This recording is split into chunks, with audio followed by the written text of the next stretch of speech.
La Fira de Sant Miquel de Santpedor va tornar a viure enguany un nou capítol de carrers atapeïts, música i cultura tradicional. Un any més, els carrers del poble es van quedar petits per acollir tots els visitants al mercat de productes naturals i ecològics.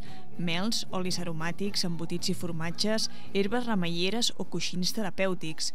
Una aposta per un producte de qualitat que dona singularitat a la fira. En el que no és tan tradicional o no és tan artesà ho situem més a l'extrarradi, i aquest any una de les coses que ha sigut molt interessant ha sigut una parada d'una cooperativa que ha fet tapes ecològiques i de molta qualitat, i que bé, són aquestes coses que donen en certa manera un punt d'autenticitat a la fira, no? I en aquest sentit doncs sí que ho mirem de preservar, perquè si no al final totes les fires s'assemblen i d'alguna manera voldríem tenir un caràcter propi. Durant tot el diumenge els carrers van estar atapeïts i les parades plenes de gent encuriosida. La curiositat, però, no va ser prou per satisfer els paradistes.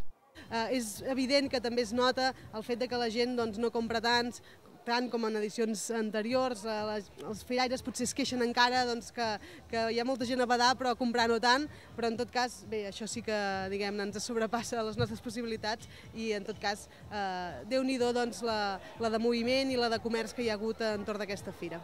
A més del mercat, la fira va comptar dissabte amb la matinal de cultura tradicional i enguany amb una sèrie de visites pel casc antic que s'han fet aprofitant que la fira ha coincidit amb les jornades europees de patrimoni.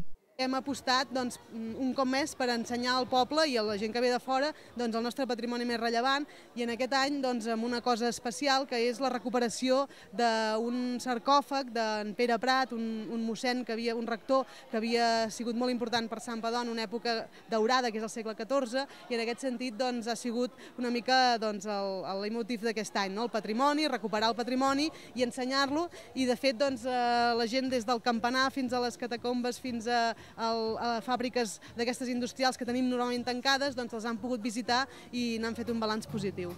L'ingredient definitiu per a aquesta fira va ser la 6a trobada de músics, que va posar banda sonora a cada carrer i cada plaça de la vila de Santpedor.